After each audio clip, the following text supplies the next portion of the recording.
Good day everyone, welcome to my channel. So in this video guys, I will teach you on how to declare for loop statement in Groovy programming language. Before we start, I would like to say thank you so much to all my viewers, silent viewers, and supporters in my channel. Thank you for watching my videos. If you are new with my channel and then you like this video, please hit the like button. Don't forget to share and please support my channel guys if you are new by clicking the subscribe button. So let's begin.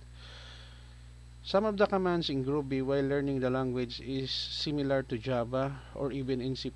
So we have here class example, static void main, string args, and then we have here a for loop statement for int I equals 1, initial value I less than or equals to 5, increment, and then begin and close print line I.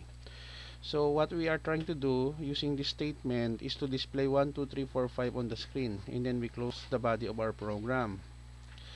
Let us run the code in Visual Studio Code to see the output. It's compiling. Let us wait for a while. It takes time, no?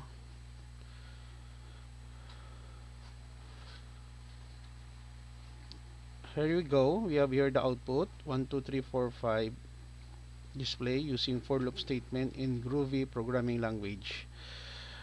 Thank you so much guys now for watching this short video. I hope that you have learned something new. So if you like this video, please hit the like button. Don't forget to share and please support my channel guys if you're new by clicking the subscribe button. See you in the next video tutorial guys. This is your friend Jake saying bye bye for now.